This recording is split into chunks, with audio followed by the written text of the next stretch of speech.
Right to information यानी RTI, the evaluation of the right to information in India.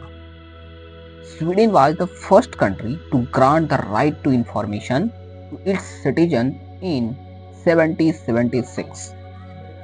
आज Sweden को दुनिया के सबसे कम करप्ट कंट्रीज में से एक माना जाता है. ट्रांसपेरेंसी इंटरनेशनल इंडेक्स के मुताबिक स्वीडन सबसे कम करप्ट है. 1948 में यूएन जनरल असेंबली ने एक रिजोल्यूशन पास किया था जिसमें इंफॉर्मेशन का फ्रीडम को फंडामेंटल ह्यूमन राइट्स डिक्लेयर किया था.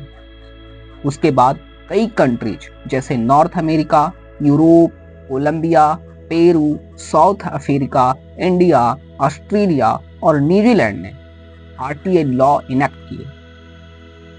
Over 25 countries, especially from South Africa, East Africa, Southern East Asia and Russia, federation ने भी आरटीआई लॉ इम्प्लीमेंट करने का प्रोसेस शुरू किया. यूएस में फ्रीडम ऑफ इंफॉर्मेशन एक्ट 1966 में पास किया गया था जो 1977 में वाटरगेट स्कैंडल के बाद अमेंड किया गया. इंडिया में 1986 में सुप्रीम कोर्ट ने ये डिक्लेयर किया कि आर्टिकल 19 के तहत जो स्पीच और एक्सप्रेशन के फ्रीडम है उसमें आरटीआई भी इंक्लूड है. अगर इंफॉर्मेशन अवेलेबल नहीं होगी तो सिटीजन्स अपने फंडामेंटल राइट्स को प्रॉपर तरीके से यूज नहीं कर सकते. Grass roots movement for RTI in India.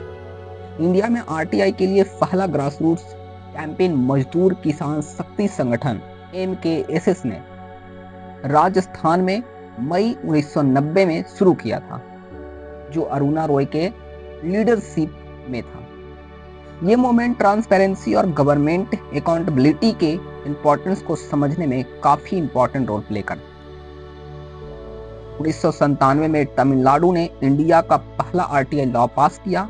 उसी साल मध्य प्रदेश गवर्नमेंट ने 36 डिपार्टमेंट में आरटीआई को इम्प्लीमेंट करने का एग्जीक्यूटिव ऑर्डर दिया जो बाद में 1950 से ज्यादा डिपार्टमेंट तक एक्सपेंड हो गया. 1997 में यूनाइटेड फ्रंट गवर्नमेंट ने HD सूरी ने के चेयरशिप में एक वर्किंग ग्रुप बनाया गया जिसका काम फ्रीडम ऑफ इंफॉर्मेशन बिल 1997 को ड्राफ्ट करना था. गोवा के लेजिस्लेचर ने भी 1997 में आरटीआई लॉ पास किया था. 1998 में मध्य प्रदेश गवर्नमेंट ने आरटीआई बिल टेबल किया जो लेजिस्लेचर से पास तो हो गया था लेकिन गवर्नर ने उसे असेंट नहीं दिया.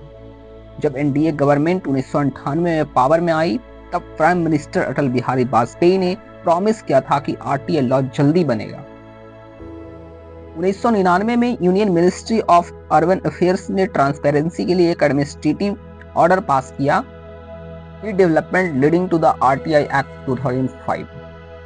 2000 ईस्वी में freedom of information bill parliament में इंट्रोड्यूस किया गया था और सिलेक्ट कमेटी को भेजा गया. 2001 में 2001 ईस्वी में एनसीटी दिल्ली असेंबली ने अपना आरटीआई लॉ पास किया.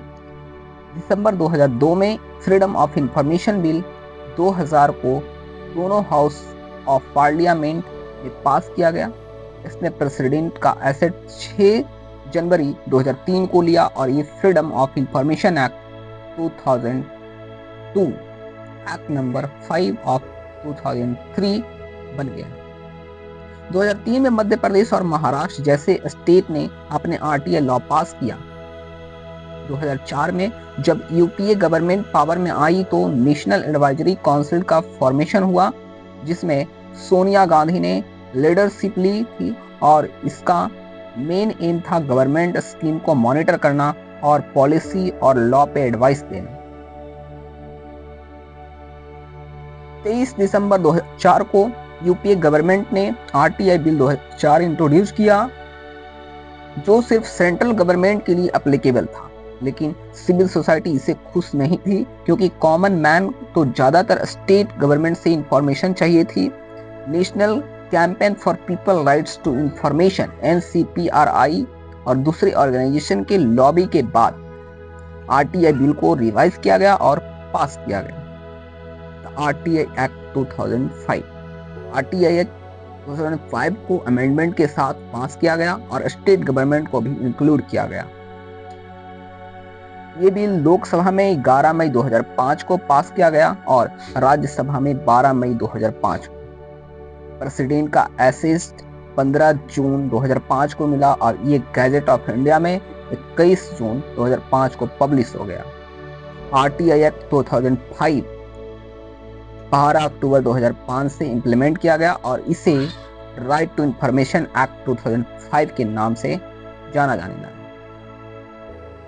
तो दोस्तों, ये था evaluation of right to information act 2005 के बारे में पूरा हिस्ट्री। अगर आपको वीडियो इन्फॉर्मेशन लगी हो तो हमारे चैनल को सब्सक्राइब कर दीजिए। अभी के लिए धन्यवाद। जय हिंद।